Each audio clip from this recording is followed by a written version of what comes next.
My first lesson, part 2.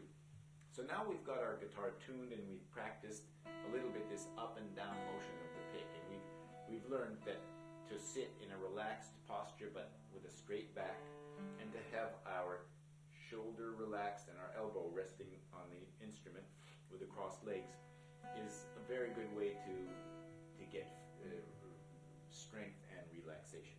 And we've played with the right hand and we've practiced with the pick, and now we're going to work with the left hand. The left hand is obviously the hand that changes the pitch, the tone of the notes. And of course there needs a lot of coordination between the left hand and the right hand. And this might be a good place to talk to left-handed people and to suggest highly that you play the guitar the same way that right-handed people do. That is, with your left hand fretting the notes and your right hand strumming and picking. This is because the left hand does just as much work as the right hand. Both hands have to be very coordinated. And if you start by playing left-handed like this, if you start by turning the guitar around, either you have to have a special left-handed guitar which reverses the strings, or you play upside down, which has many disadvantages to it. Though certain left-handed musicians like Paul McCartney did play upside down and didn't do so badly. Jimi Hendrix played left-handed but always restrung his guitar, so he played right side up. But I am left-handed. I've played for 50-some years this way, and although I'm extremely left-handed in everything else, I'm balanced with the guitar, and I think it's very good to balance yourself. So if you start out playing guitar normally like a right-hander, you'll be better off. So, left hand. First, a little lecture about nails in the left hand. Since you need to press the strings down with, and the way you change the sound is by putting the string pressing it down to the fingerboard so that the fret, which is this bar here, these bars here are called frets, so that the fret stops it, and you want to press right behind the fret. You obviously cannot have a piece of fingernail sticking out there that makes it hard for you to press it down. So you need to cut your fingernails enough so that if you turn your hand like this and you look at your fingers like I'm looking at mine, the fingernails are not sticking up. Now this is shorter than, not shorter than most girls like their fingernails, but it's also shorter than many boys like their fingernails, and you have to cut your fingernails on your left hand. If you're not willing to cut your fingernails on your left hand enough so that you don't see over the tips, stop right now and become a flute player, because you need to have short fingernails on your left hand to do anything on the guitar. So now back, so if you need to pause now and cut your fingernails so that you can't see them, do so.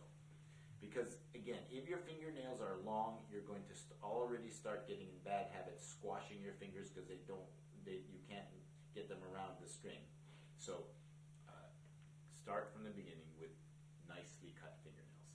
Okay, so a little bit about how we call things. I said that these metal bars that you see on the fingerboard are called frets, and we call this first fret, second fret, third fret, fourth fret. So the first fret is this here, this piece of plastic or ivory. It used to be ivory, now it's plastic. This is called the nut, but this is the first fret. So we call them by numbers, first, second, third, fourth. And the fingers of the right hand we call 1, 2, 3, 4. We don't give the thumb a name, because the thumb works as kind of the ambassador of the hand. The thumb is behind the fretboard, and in most styles the thumb doesn't play. You might see certain guitarists coming up with their thumb, and even I sometimes need to use my thumb to fret the sixth, and sometimes in a really weird song I'll even fret 2 fingers with it. But let's start out by saying that the thumb doesn't fret any fingers. So for piano players it's going to be a little bit confusing, because in piano it's 1, 2, 3, 4, 5. In guitar it's 1, 2, 3, 4. So we're going to start learning an actual piece that just uses the first and second finger. And I call this piece My First Boogie. Okay, because I'm going to play the whole piece together, just so you, with the chords and everything. You're not going to play everything that I'm playing, but the piece sounds like this.